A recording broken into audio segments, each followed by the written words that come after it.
Всем привет! Сегодня на своем канале будет такой записан ролик, где я хочу разобрать и почистить утюг. Вот такой стандартный Philips модель Mistral 2100. Приобретен уже очень давно. Как видим, уже подошва вся исцарапана. Но, в принципе, чистка осуществляется для того, чтобы, как видим, уже вот эти отверстия, откуда должен выходить пар, уже, как бы отложениями соляными и другими, которые присутствуют в воде, настолько забиты, что никакие средства уже неэффективны. Необходимо как-то чисто разобрать и почистить уже досконально. Ну и покажу, как это все делается, разбирается. Ну, внешний осмотр говорит о том, что необходимо первым делом извлечь вот этот регулятор подачи пары и очистки. Так, и выкрутить вот такой вот винт, крестообразной отверткой.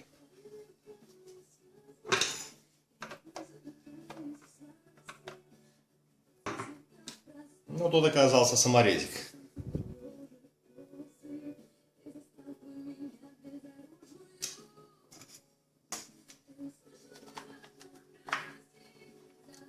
Так, теперь снимаем заднюю часть. Она вся в пыли, как мы видим.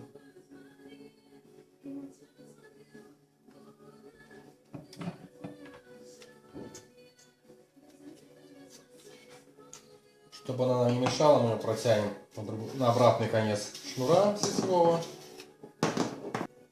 Сниму порядок подключения проводов. Значит, у нас идет тонкий синий, толстый синий и коричневый, и желто-зеленый. Вот это подача напряжения с вилки. Откручу сетевой шнур, чтобы он не мешал. Здесь вот имеется на двух саморезах крестообразных металлический такой зажим. Извлеку шнур.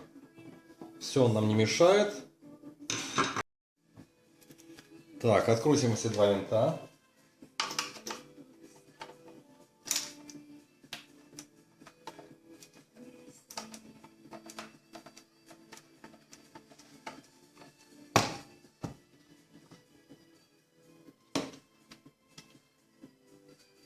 Так, винты, я смотрю, все стандартные. Абсолютно. Все одинаковые.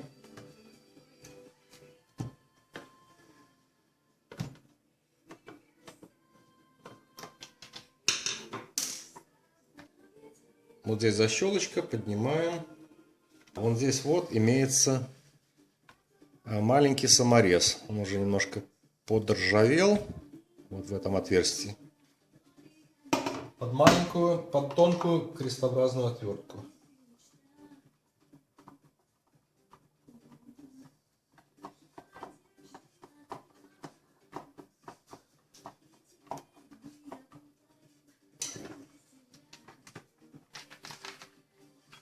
Вот такой вот довольно-таки длинный саморез.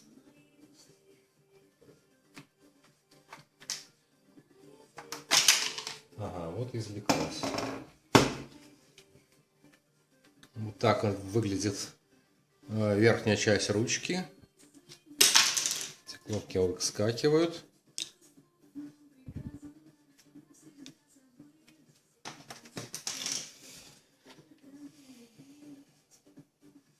Так, еще один саморез находится здесь, передний, в носике утюга. Под большой крест.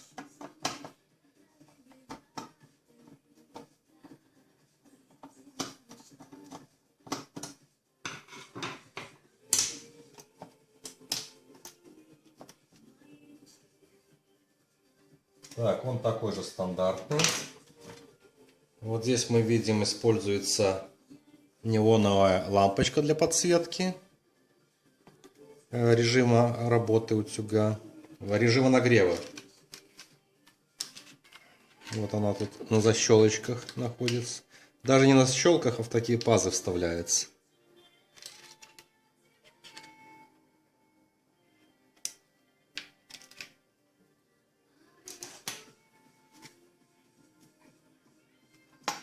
Так, что у нас теперь еще мешает? Вот мы можем извлечь. Вот таким вот образом.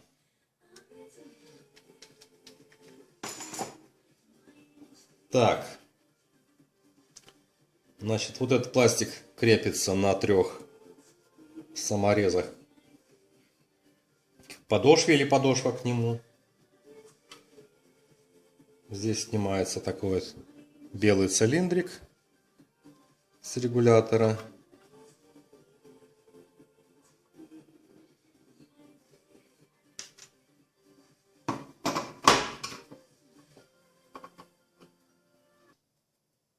Так, здесь уже винты с шайбами на затяжках таких.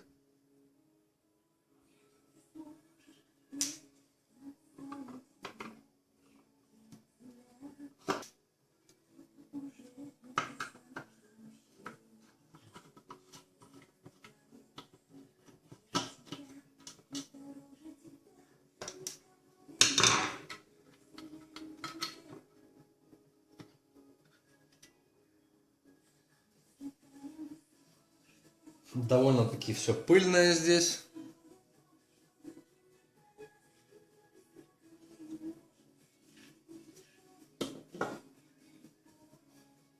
Подошва также вся пыльная, очень даже сильно пыльная. Хлопья пыли. Здесь мы видим вот это вот как бы термореле. Стандартное термореле, которое имеет специальную пластинку. Ну, как в электрочайнике, которая при нагреве начинает менять свои упругость, она изгибается, тем самым замыкая контакты. А вот этот вот зазор изменять вот этим регулятором. Так, один контакт идет напрямую на спираль нагрева, второй идет контакт через это реле. И также заземление. Чисто корпусу подошвы. Так, вот здесь используются резиновые какие-то насадочки. Да, они изымаются. Ну, они уже такие покрыты белым налетом.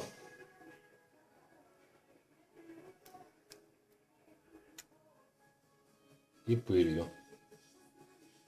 Так, реле крепится также на одном болте на саморезе. Ой, на болте. Болт на крестообразную отвертку. Сделаем стандартный растворчик в кипяченую, горячую, вот только нагрелась, литр воды. Добавим 100 мл уксуса и поместим сюда нашу подошву.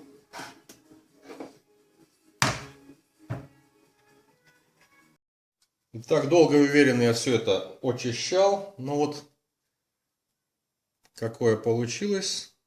Ну, намного, конечно, лучше, хотя досконально вынуть вот отсюда что-то уже невозможно.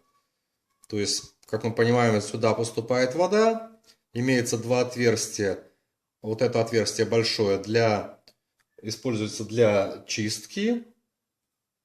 Вот это отверстие используется для, как бы называется, режим есть такой ручной подачи пара.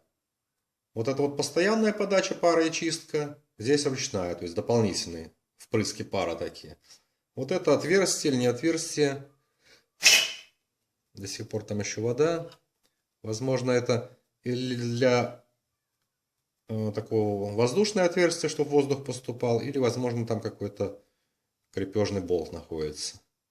Потому что все здесь запаяно, еще вот каким-то герметиком все болты, или тут гайки были, окрашены еще каким-то герметиком.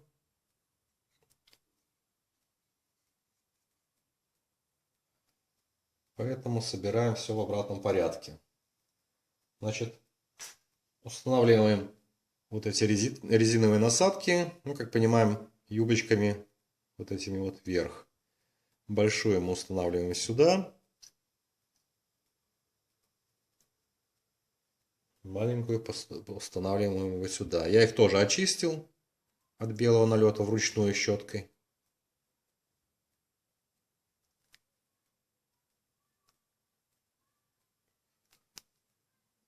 Так, чтобы она туда защелкнулась.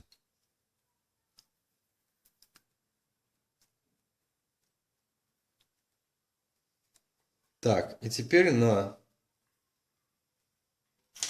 3 винта мы крепим вот эту пластиковую, ну, нижнее пластиковое основание,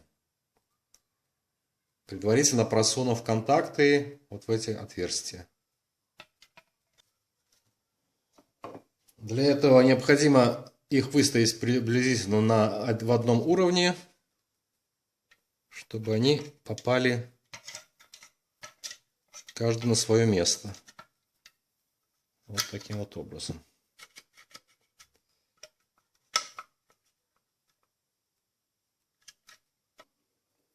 Так, и закрепить вот этими 3 винтами, шайбочками.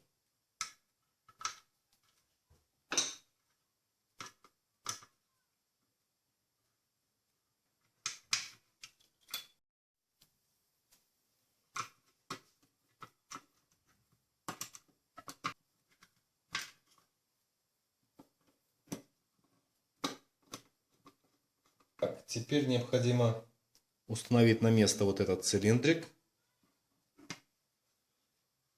на регулятор мощности. Значит, вот таким вот образом. Вот этим вот срезом кверху. После этого необходимо установить вот эту ванночку с водой. Ну, верхнюю часть как бы утюга. У нас есть на нем 2 насоса. Вот этот насос используется для подачи впрыска воды в носик утюга. Этот насос, он выходит для подачи пара в подошву утюга. Так, а это получается для очистки отверстия. Ну, вот эта часть не разбирается, она тут хорошо очень приклеена. Возможно, еще как-то герметично запаяна. Только вот регулятор имеется.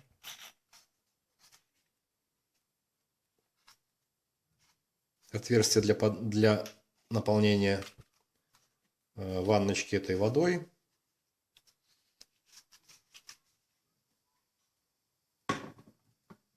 Ничего сложного, просто устанавливаем. Единственное, надо, чтобы совпал вот этот насрез. Как-то установить так, чтобы это все совпадало. Для этого мы прокручиваем это в какое-то крайнее положение.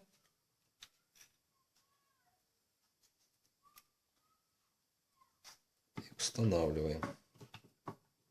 И закрепить необходимо на 3 самореза. Один у носики. Ну, стандартные, которые были в комплекте, они все остальные стандартные.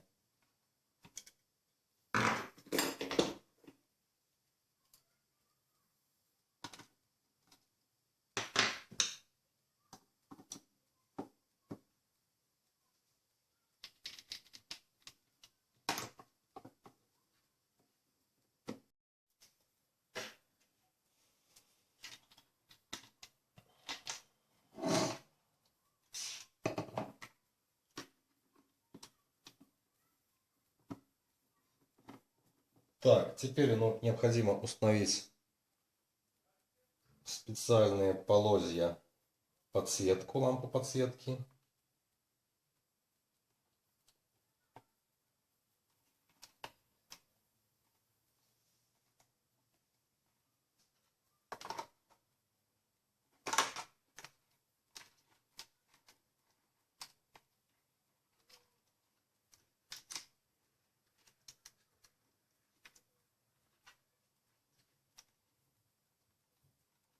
Так, установить две кнопки на соответствующие насосы.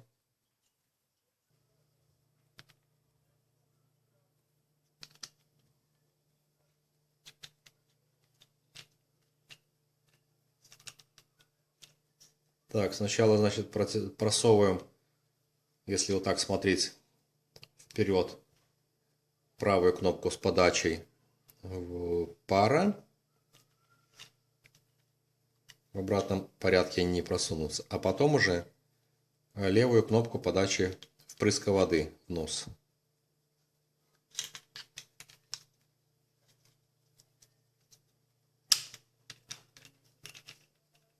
Так. Просто зажимаем их так вот, чтобы не свалились. И одеваем.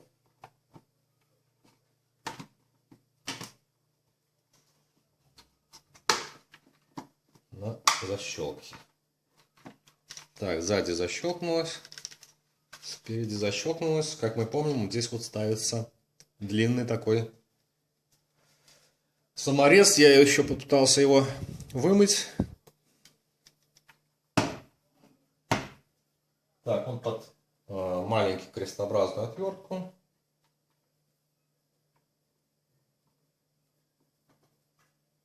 Так, вот это вот устройство для регулировки пара и очистки.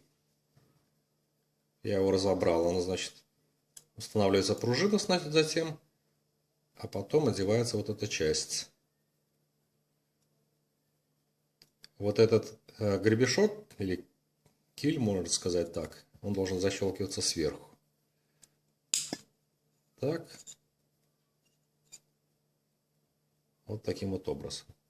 Как видим, когда я вымыл в том же растворе вот этот стержень, он стал такого медного цвета, а был черно, ну, такой окислившийся черный. Так, устанавливаем его на место. Также согласно вот этого киля попадаем в отверстие и опускаем ниже и поворачиваем на одно деление. Все, он закреплен. Так, после этого фиксируем на клеммы наш кабель, провода подсветки. Так, насколько мы помним, был сюда синий на крайний.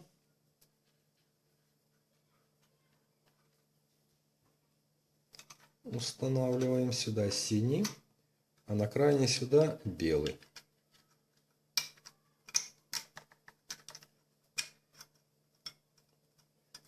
Слева белый, справа синий. И плотно насаживаем. Так, подсветка у нас подключена.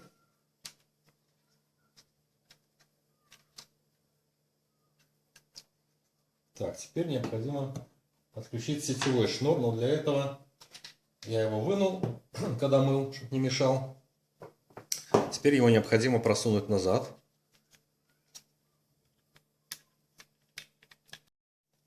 Так, покручиваем, мы его протягиваем. Так, и его необходимо закрепить, как я уже говорил, на пятке утюга. Ну, сначала мы его закрепим, подключим. Так.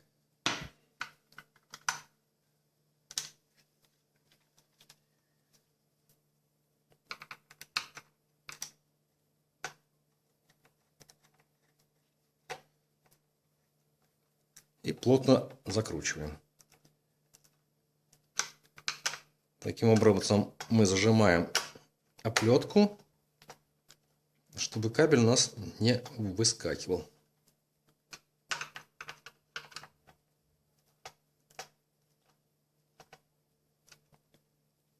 Так, и осталось прикрутить крышечку вот этой, как бы на пятку. Так, у нас имеется две защелочки. То есть получается сразу нижнюю часть мы устанавливаем. Потом прижимаем верхнюю часть и фиксируем это все саморезом.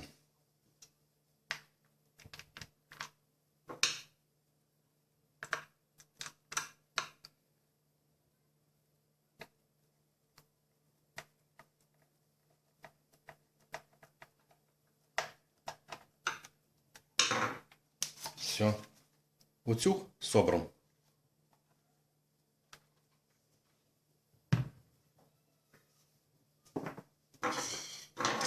Ну, осталось проверить, чтобы он функционировал. Для этого необходимо подать питание.